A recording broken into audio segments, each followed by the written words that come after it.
যুক্তরাষ্ট্র জুড়ে খুনের হার বেড়ে গেছে। অন্তত 20টি বড় শহরে এই বৃদ্ধির হার আশঙ্কাজনক। সম্প্রতি এমন তথ্য প্রকাশ পেয়েছে মেজর সিটিজ চিফস অ্যাসোসিয়েশন এমটিসি এক প্রতিবেদনে। তবে এফবিআই ডিরেক্টর জানিয়েছেন, খুনের হার বেড়ে গেলেও এ বিষয়ে উদ্বিগ্ন নন তারা, বরং খুনের ভিডিওগুলো ভাইরাল হয়ে পড়ায় তিনি বেশি উদ্বিগ্ন। তিনি বলেন, ক্যামেরায় ধরা পড়ার ভয়ে পুলিশ এখন কম আক্রমণাত্মক হয়ে পড়েছে।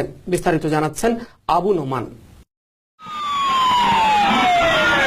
এমসিএর প্রতিবেদনে দেখা যায়, সারা দেশে আশঙ্কাজনক হারে বাড়ছে খুনের ঘটনা। লস অ্যাঞ্জেলস থেকে ডালাস, জ্যাকসনভিল সহ 20টিরও বেশি শহরে খুনের হার অনেক বেড়ে গেছে। শিকাগোতে মাত্র 3 মাসে 141 জন খুন হয়েছে। এসব ঘটনার অধিকাংশ ভিকটিমে হচ্ছেন কৃষ্ণাঙ্গ এবং ল্যাটিন নাগরিক।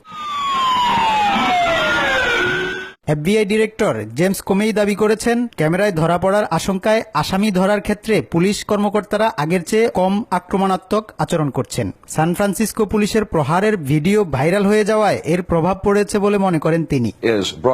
পুলিশ অফিসাররা বুঝতে পেরেছেন, আমি যাই করি না কেন সাথে সাথে সেকেন্ডের মধ্যে তা সারা বিশ্বে প্রচার হয়ে যাবে। সেজন্য আমি দায়ী হব। এই বিষয়টাই অফিসারদের উপর প্রভাব ফেলেছে। 2014 সালে শিকাগোয় কৃষ্ণাঙ্গ লেকোয়ান ম্যাকডোনাল্ডকে পুলিশের গুলি করে মারার ভিডিও প্রকাশের পর পুলিশ তাদের স্কোয়াড কার বের করতে এবং রাস্তায় মানুষের মুখোমুখি হতে অনিচ্ছুক হয়ে পড়েছে। তবে হোয়াইট হাউস এ ব্যাপারে পুলিশের সাথে একমত নয়। পুলিশ অফিসাররা তাদের কাজে অনিচ্ছুক হয়ে পড়ায় অপরাধ বাড়ছে। এখন পর্যন্ত এমন দাবির পক্ষে কোনো তথ্য প্রমাণ নেই।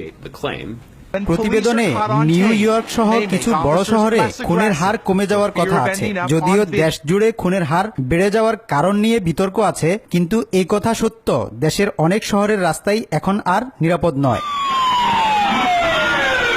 Abu Noman, TVN 24 news desk.